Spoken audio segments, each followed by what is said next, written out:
we're going to practice walking meditation.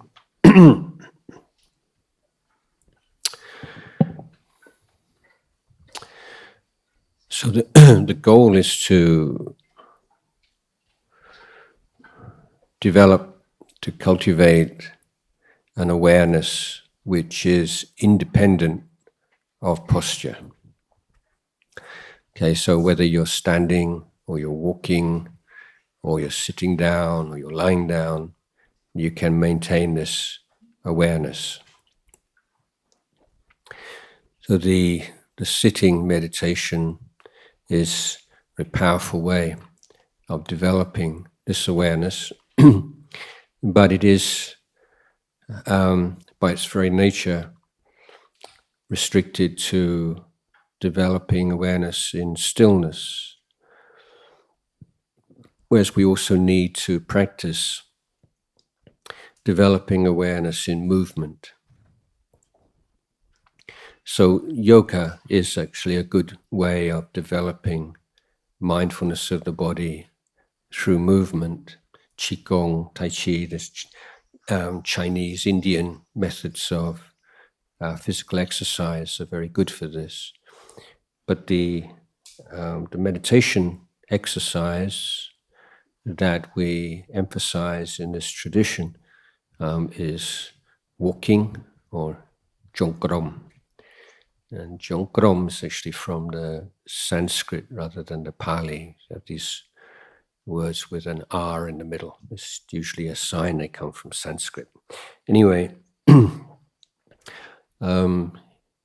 for monks or meditators living in the forest, they will usually create a walking path, and you can do this for yourself, which varies from between 20 to 30 paces long. And you have 3 markers. You have the marker at each end of the path and a marker in the middle. So if you were to have a long path, it's like 30 paces. The longer path is good if you like to walk fast. Some people find it easier to be mindful when they walk fast, and so longer paths are better in that case. But in the example of a 30-pace path with a midway marker at 15 paces, that means if you are just stopping to observe just momentarily whether or not you're mindful, whether or not you become distracted, then that check at every 15 paces should mean that if you do lose your mindfulness, it will not be for more than 15 paces at most, which is just a short number of seconds. So the nature, the specific value of walking meditation is that you are moving with your eyes open. So it's a lot more natural than sitting cross-legged with your eyes closed. But because you are receiving information from your surroundings, it can be more difficult to calm the mind. You have more to deal with. Also, the walking posture tends to promote thinking. You know, when we often just naturally, if you're thinking through a problem, you tend to walk up and down. It sort of helps to get that sort of flow of thinking that you need. In meditation, if you can tame the thinking mind, then that rhythm of walking is very helpful for developing the wisdom based meditations which are focused on investigation of the body and mind in light of what we call the 3 characteristics of impermanence, dukkha, and not self. The meditation practice that is cultivated during movement, like walking meditation, is much more easily integrated into daily life situations than the calm and peace that arises when you're sitting with your eyes closed.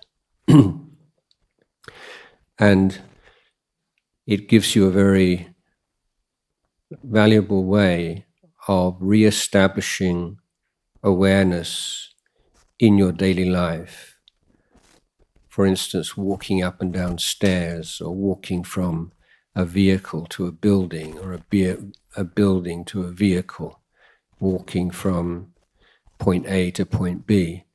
Then in our daily life, we can have many short walks that usually we just allow our mind to wander here and there, where we've just been, what we're going to do when we get to where we're going.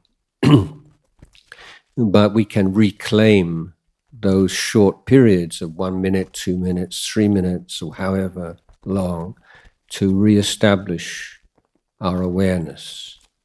And this is something that you can do more easily if you practice walking meditation.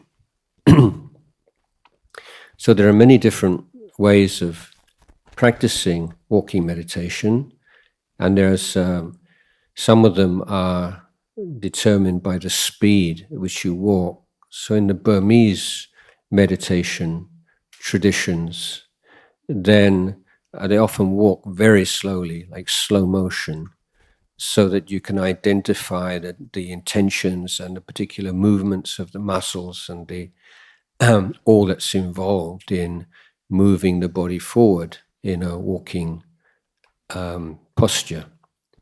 In the forest tradition of northeast Thailand, in which I was trained, we walk at a more natural pace. And again, the idea being that walking at a natural pace, more natural way, it's that much easier to integrate into daily life. It's not kind of a special thing. You're walking in a way not so differently than how you would normally. The only visible difference is that you want to be placing your hands in front of you and not just swinging your arms from side to side. So samruvam, being composed with your arms and hands. And to look in front of you, just a meter or so, not looking from side to side, because if you're looking around, you're going to get a lot more input, sensory input, and then likelihood of distraction. Now, in the walking meditation, one technique that I'm recommending today is to be aware of the sensation, the soles of your feet as they touch the earth, as they touch the ground. And so just as we are mindful of the breath at the nostril or in one particular spot in the body, after developing this all-round awareness of the body breathing in and breathing out, similarly with walking, just to begin with, just to be aware of yourself as a sentient being, as a human being walking in the nature. Just feeling what the walking posture, what does it feel like right now to be walking? And ground yourself in that present moment awareness of just being a human being in nature, walking. And then after some time, bring the focus to the sensations in the soles of the feet as they touch the earth. And similarly with the breathing, you can either focus purely on the sensation itself, or you can use a word like putto, just to help to create that kind of link between the breath and the sensation, make it a little bit more stronger and more concrete. One other method, just share with you for someone who prefer this, is you can count your steps, but you don't just keep counting, up to hundreds or however it may be. In all counting meditation, methods, whether it's during sitting or during walking, you don't go beyond 10.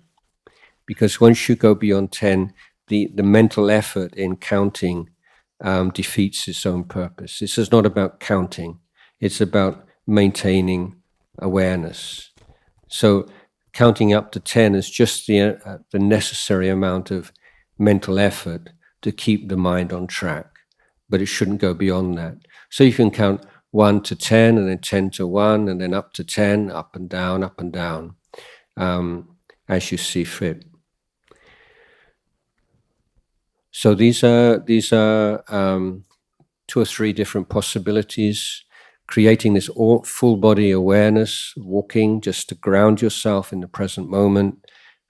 Then zoom in, focus on the sensations in the soles of the feet, either with or without an accompanying mantra like Buddha, or if you prefer to